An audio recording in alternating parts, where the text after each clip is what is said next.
Hi friends, welcome to விவி டேக். நீங்கள் வந்து ஃபேஸ்புக்கில் வந்து ஷேர் பண்ணுற போஸ்ட் ரீல்லாம் வந்து ரீச் ஆக மாட்டேங்குதா? உங்கள் ஃப்ரெண்ட்ஸ் லிஸ்ட்டில் உள்ளவங்களுக்கு மட்டும்தான் அது வந்து ஷேர் ஆகுது, இல்லாட்டி அவங்க மட்டும்தான் அதை பார்க்குறாங்க, மற்ற யாருமே வந்து பார்க்கல. ஸோ இதனால் உங்கள் பேஜும் சரி, ப்ரொஃபைலும் சரி ரீச் ஆக மாட்டேங்குது. இந்த ப்ராப்ளம்க்கான ஒரு சொல்யூஷனும், எந்த செட்டிங்ஸை நம்ம சரியாக சேஞ்ச் பண்ணால் நம்ம போஸ்ட் எல்லாமே வந்து ரீச் ஆகும் அப்படின்றத தான் உங்களுக்கு சொல்ல போகிறேன். வாங்க நம்ம வீடியோக்குள்ளே போகலாம். வீடியோ கடைசி வரைக்கும் ஸ்கிப் பண்ணாமல் பாருங்கள். இதான் நம்ம சேனலுக்கு ஃபஸ்ட் டைம் வந்திருக்கீங்களா? நான் தான் விக்னேஷ். மறக்காம நம்ம சேனலை சப்ஸ்கிரைப் பண்ணிட்டு அப்படியே பார்த்துட்டு பெல் ஐக்கனையும் கிளிக் பண்ணுங்கள். அதாவது முதல்ல நீங்கள் என்ன பண்ணுங்கன்னா, ஃபேஸ்புக் ஆப் ஓப்பன் பண்ணிட்டு ப்ரொஃபைலை கிளிக் பண்ணி ப்ரொஃபைலுக்கு போங்க. போயிட்டு அதுக்கப்புறமா என்ன பண்ணுங்கன்னா, செட்டிங்ஸ் ஐக்கனை வந்து கிளிக் பண்ணுங்கள்.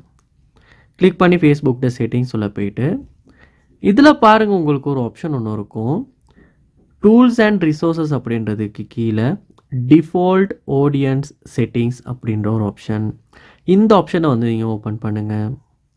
ஓப்பன் பண்ணிவிட்டு இங்கே பாருங்கள், சூஸ் யுவர் டிஃபால்ட் ஆடியன்ஸ் அப்படின்னு இருக்குது. இங்கே வந்து சில நேரம் வந்து கஸ்டம் அப்படின்னு கொடுத்துருந்தாலோ, இல்லாட்டி ஃப்ரெண்ட்ஸ் அப்படின்னு கொடுத்துருந்தாலோ, நீங்கள் என்ன பண்ணால் பப்ளிக் அப்படின்றதுக்கு இந்த இடத்துல நீங்கள் கிளிக் பண்ணி சேஞ்ச் பண்ணுங்கள். ஏன்னா, நம்ம ஃப்ரெண்ட்ஸ் அப்படின்னு கொடுத்துருப்போம் இருந்துச்சுன்னா, உங்கள் ஃப்ரெண்ட்ஸுக்கு மட்டும் தான் நீங்கள் ஷேர் பண்ணுற ரீல்ஸ், ஃபோட்டோஸ் எல்லாமே ரீச் ஆகும். ஸோ வெளியே யாருக்குமே போகாது. கஸ்டமர்னு கொடுத்துருந்தாலும் சில பேரை நீங்கள் சூஸ் பண்ணி வச்சுருப்பீங்களா வந்து அவங்களுக்கு மட்டும்தான் அது வந்து ஷேர் ஆகும். ஸோ இதனால் வந்து உங்கள் பேஜும் சரி, ப்ரொஃபைலும் சரி ரீச் ஆகிறது ரொம்பவுமே கஷ்டம். நீங்கள் கண்டிப்பாக இந்த இடத்துல பப்ளிக்னு கிளிக் பண்ணியிருப்பீங்களா இருந்துச்சுன்னா அது சேவ் ஆகிடும்.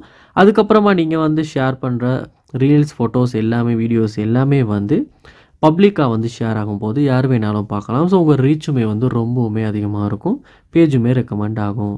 இப்படித்தான் வந்து ஃபேஸ்புக்கில் வந்து ரீல்ஸ் போஸ்ட்லாம் வந்து ரீச் ஆகாமல் இருக்கிறத வந்து கண்டிப்பாக சால்வ் பண்ணுறது. ட்ரை பண்ணி பாருங்கள். ஒர்க் அவுட் ஆகுச்சா இல்லையா, இல்லாட்டி புதுசாக ஏதாவது உங்களுக்கு வந்து தெரியுமா அப்படின்றத கண்டிப்பாக கமெண்ட் பண்ணுங்கள். மறக்காம நம்ம சேனலை சப்ஸ்கிரைப் பண்ணுங்கள். தேங்க்யூ.